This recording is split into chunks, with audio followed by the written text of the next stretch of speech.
Se você percebe que seu filho vem apresentando dificuldades crescentes na escola e por isso seu desempenho é menor do que o seu esforço para aprender, ou se você suspeita que seu filho está com algum transtorno de aprendizagem na leitura e na escrita, como dislexia, desortografia, ou se a escola vem sinalizando que o seu filho precisa de um tratamento psicopedagógico, essa entrevista foi feita para você.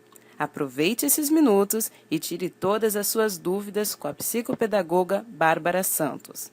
Ela é psicopedagoga coordenadora de um grupo clínico especializado em diagnósticos de aprendizagem, com uma proposta interdisciplinar e diferenciada, realizada no Centro Psicopedagógico Apoio, no Rio de Janeiro, em Copacabana. Então, Bárbara, muito obrigada pela sua presença. Muito bom, muito importante você estar aqui com a gente para tirar as principais dúvidas dos nossos internautas. Então, seja muito bem-vinda. Obrigada, Anne. Eu é que agradeço pelo convite e espero poder ajudar. Com certeza. Então, Bárbara, conta pra gente há quanto tempo vocês criaram, vocês abriram o apoio e qual o principal objetivo do Grupo Apoio? Então, nós abrimos o apoio há 7 anos e nossa proposta é ajudar os pais, a escola e os próprios alunos a entenderem como se processa a aprendizagem deles, para que a gente possa ajudá-los a melhorar o que não está tão bom e prevenir mais complicações caso essas dificuldades não sejam sanadas em tempo. Então, para o pai, para a mãe que está vendo que seu filho está tendo muita dificuldade na escola, muita dificuldade na aprendizagem, talvez ele esteja precisando fazer um diagnóstico, entender quais são os motivos, e é isso que vocês trabalham aqui. É exatamente isso, é assim que é o trabalho. Ou seja, a criança não está aprendendo, não está indo bem, está tendo queixa dos professores, uma desconcentração, uma falta de interesse, uma ausência de vontade de estudar. Enfim, são questões relacionadas a isso, né? Ao desinteresse, à desatenção, a um esforço muito acentuado e pouca recompensa na hora das notas. São quadros assim, que são quadros propícios a um diagnóstico psicopedagógico. Bárbara, eu vi que vocês têm uma equipe clínica integrada aqui, formada por vários profissionais da área da educação e saúde. Quais são esses profissionais? Os nossos profissionais aqui são fonoaudiólogos, psicopedagogos, psicólogos e psicólogos em diversas abordagens. Gestalt, psicanálise, TCC, enfim, são psicólogos com várias abordagens para poder atender cada caso. Então a gente analisa, verifica qual é o melhor caso, qual é o caso, né, qual a abordagem mais adequada para aquele paciente, para a queixa dele, e assim essa equipe vai se encaixando. E, Bárbara, é importante a gente enfatizar para os pais qual é o diferencial de um tratamento, de uma clínica que seja assim integrada com vários profissionais no mesmo lugar.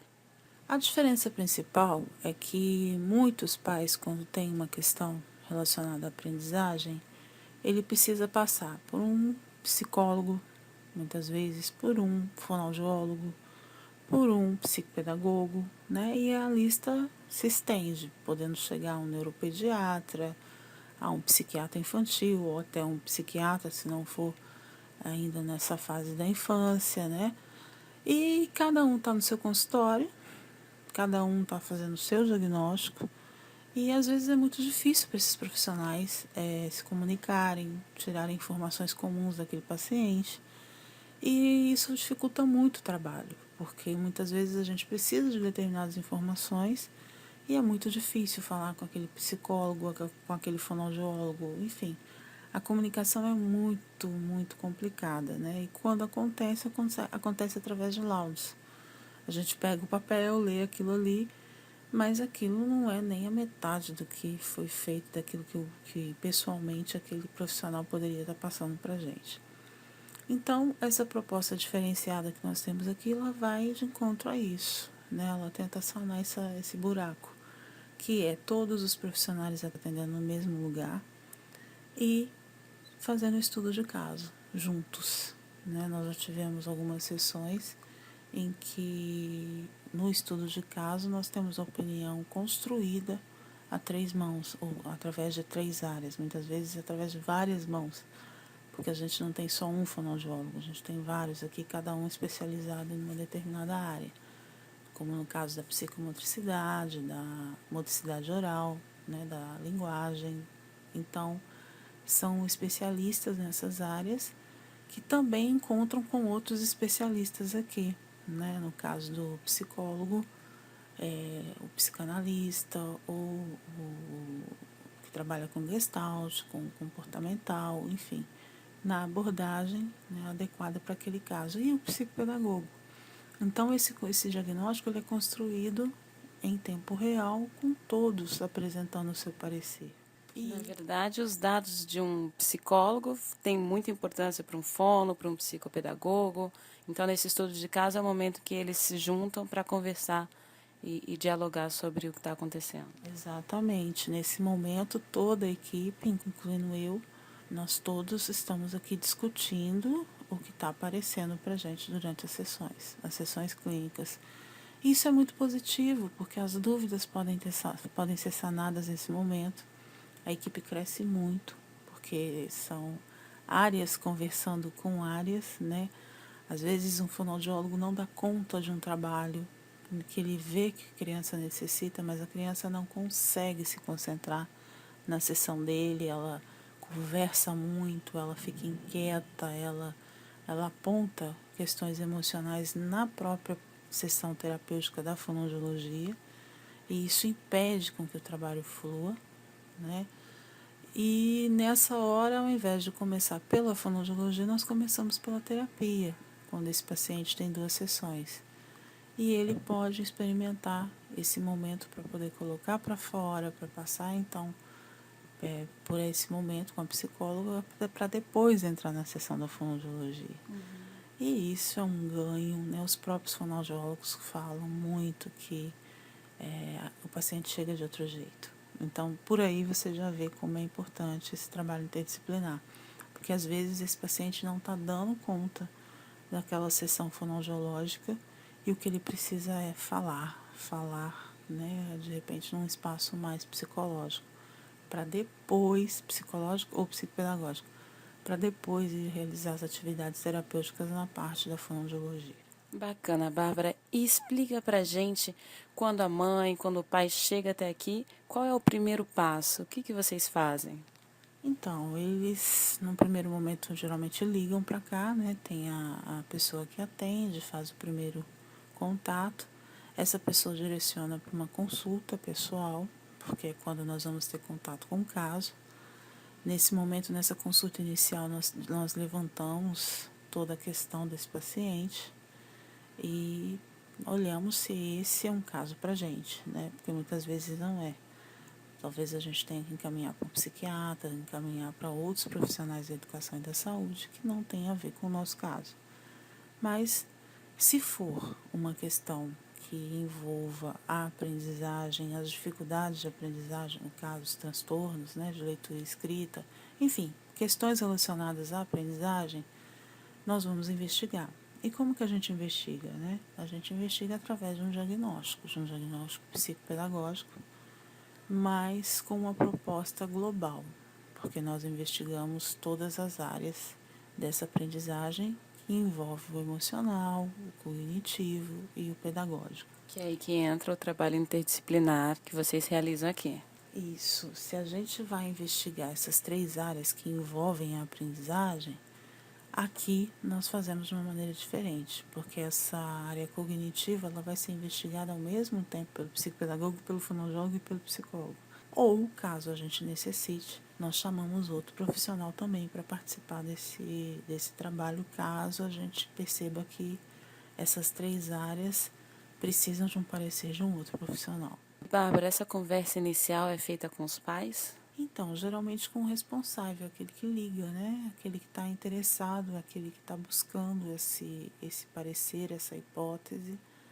Então, a gente conversa com o responsável, aquele que está em busca dessa resposta. Mas, geralmente, se os pais puderem participar, só a criança que não. O paciente não vem nessa primeira consulta. Nessa primeira consulta, nós reservamos o espaço para conversar com a pessoa que está trazendo a queixa. Então, a primeira conversa é realizada com o responsável, mas alguns pais têm dúvidas, alguns responsáveis têm dúvidas se é possível que a criança venha junto, porque não tem com quem deixar. Então, não tem problema, na verdade, não é bom que a criança participe dessa conversa com vocês. Ela só não participa da consulta, mas do espaço, vem conhecer, isso não, sem problemas, ela pode trazer. Certo. E o tratamento depois? Ele pode ser realizado apenas com um profissional? Normalmente continua sendo realizado com os três?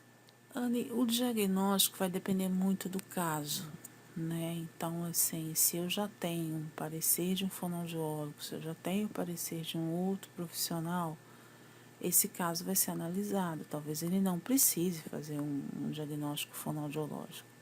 Talvez ele não precise fazer um outro diagnóstico, se isso já é um encaminhamento desses profissionais.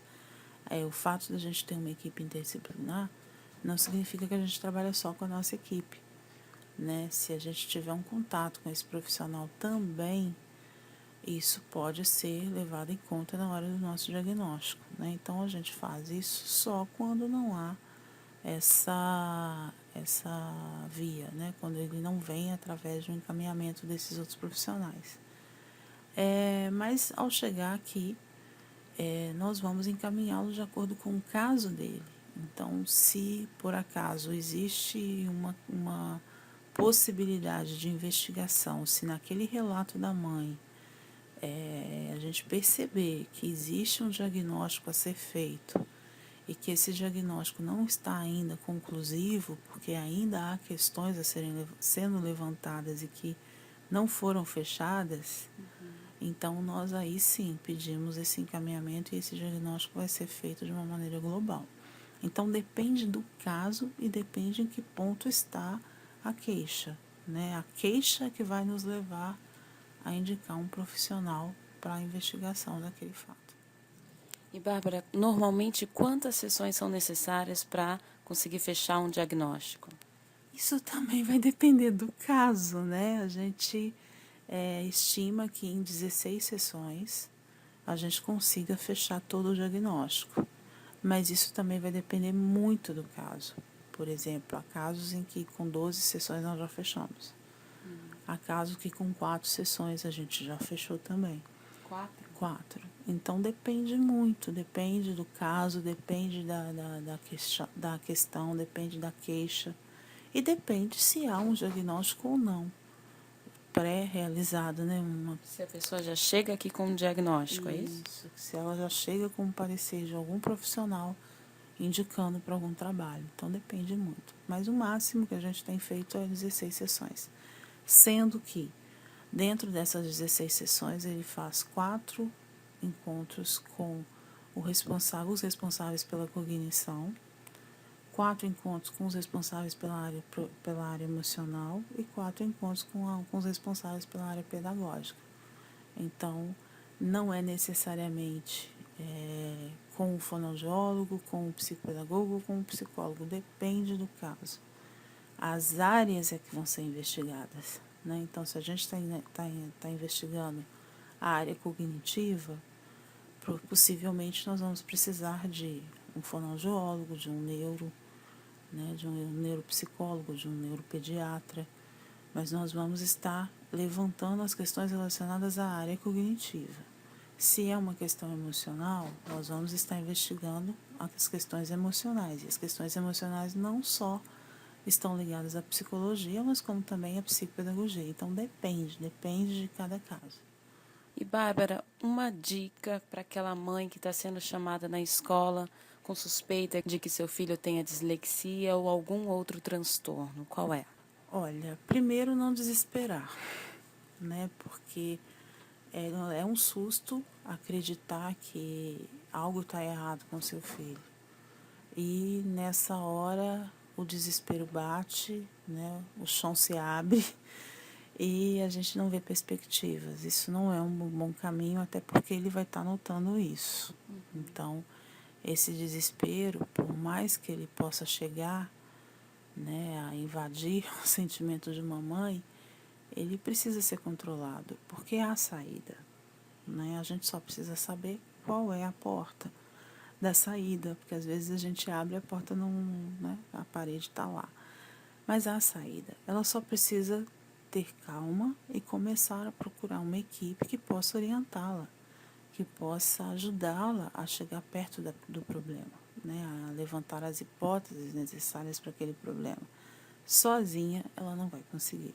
Então isso aqui de repente pode gerar um certo desespero, porque não é uma questão para uma mãe resolver. A questão muitas vezes não passa apenas por uma questão de pedagógica, de colocar como eles falam muito, né, uma explicadora, um professor particular.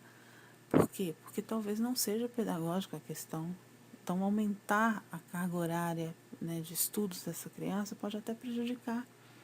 Se ela vem sinalizando que ela tem dislexia, ou se ela vem sinalizando que ela tem algum outro distúrbio, na verdade um transtorno, aumentar a carga horária dela pedagógica pode prejudicar o trabalho. Então, ela tem que pensar o seguinte: se ela está desesperada, imagina a criança. Só que ela não consegue verbalizar isso.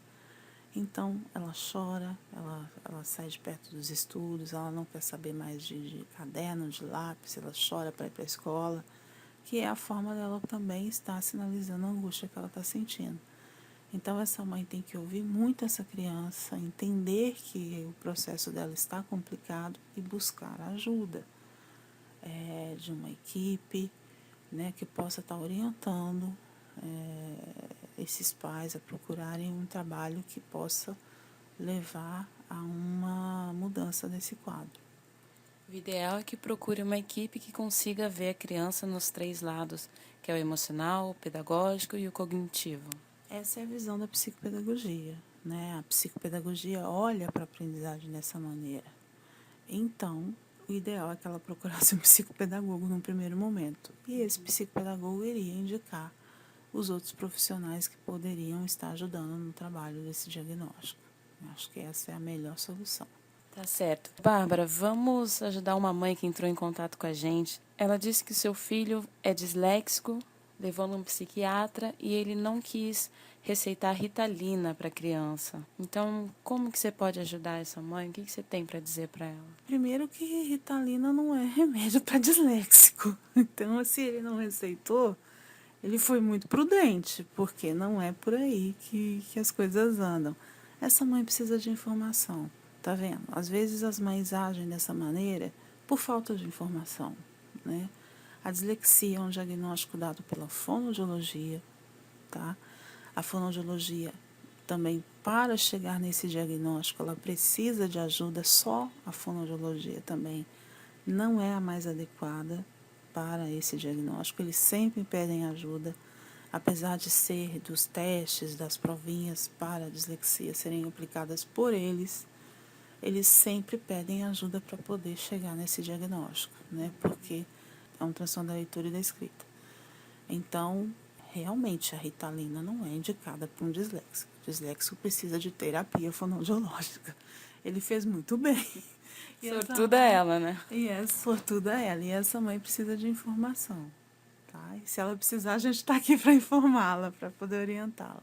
Ô, Bárbara, vou então passar o contato aqui do nosso WhatsApp, por onde as pessoas podem entrar em contato com a gente, deixar recado, deixar perguntas, porque agora toda sexta-feira a gente vai estar aqui conversando, fazendo um quadro aí de tira dúvidas sobre a psicopedagogia e a aprendizagem. Então, gente, anota aí, o número é 21 99165 8909. Então, esse é o nosso número do WhatsApp, por onde vocês podem deixar recado, fazer perguntas, que a gente vai estar sempre respondendo.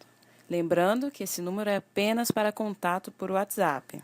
Bárbara, teve uma outra mãe que também indagou a gente sobre o laudo. O laudo não afirma que o seu filho tenha dislexia. E ela também quer saber o que significa dislexia branda. Bom, o laudo, a questão do laudo é uma questão complicada, por quê? Se o profissional não afirmou que a criança tem, é porque ela de repente está numa idade que ainda não dá para afirmar que ela tenha.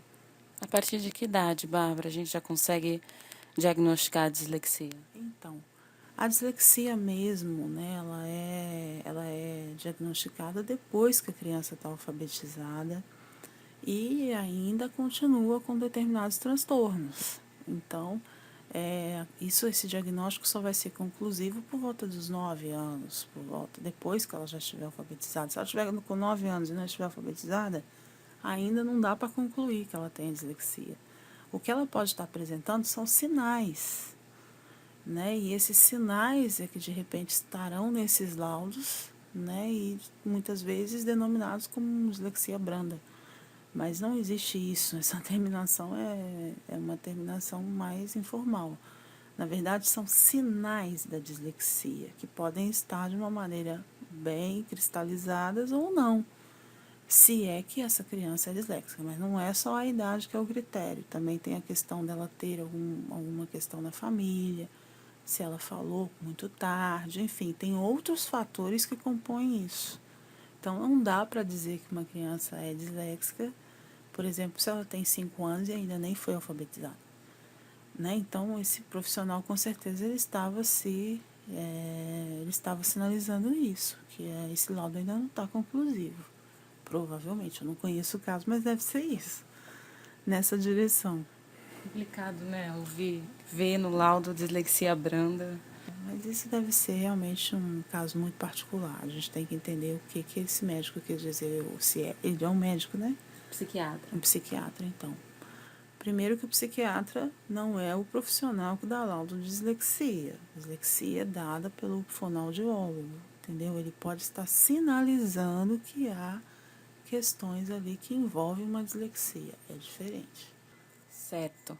E, Bárbara, tem o caso de uma senhora de 42 anos. Ela disse que tem dislexia e ela quer saber se o tratamento ainda pode surtir efeito para ela. Com certeza. A dislexia não tratada é um transtorno. Essa senhora deve ter muita dificuldade na vida em relação né? Porque a dislexia envolve um transtorno de leitura e escrita, então ela deve ter muito sérias dificuldades. E a qualquer momento é o momento de tratar. Não é porque ela tem 42 anos que o processo já está cristalizado, não. A qualquer momento é o momento dela procurar ajuda e começar uma nova vida, porque com certeza ela terá uma terapia fonoaudiológica para tratar dessa dislexia. Claro que quanto mais cedo, melhor. Mas se o mais cedo dela for com 42 anos, que seja. O que ela não pode é continuar assim. Mais tarde do que nunca. Não é? Uma das dúvidas mais frequentes que eu vejo em nosso site é se a dislexia tem cura. Dislexia não é uma doença. Então, não é por aí que o processo vai se dar. Cura não existe. Né? A questão é quais estratégias terapêuticas que esse paciente vai aprender para poder lidar com esse transtorno. Mas não há cura para a dislexia, não.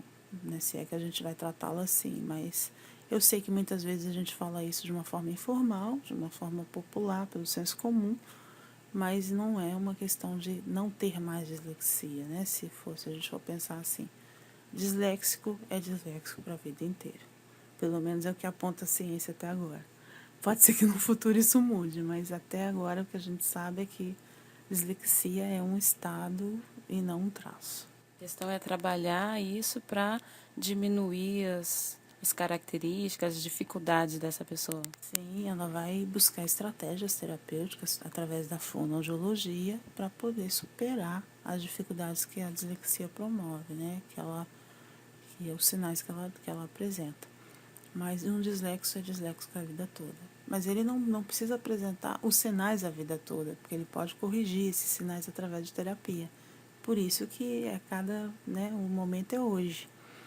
Descobrir o que tem, vamos tratar, porque ele vai conseguir. E às vezes vai conseguir até ficar assim, vai ficar de uma maneira muito tranquila, quase como uma pessoa que não tem dislexia. Mas aí será necessário que essa pessoa faça o tratamento, o acompanhamento pelo resto da vida? Depende, aí é o fonoaudiólogo que vai ver cada caso, porque a gente não sabe, né, como esse paciente vai desenvolver o trabalho na terapia.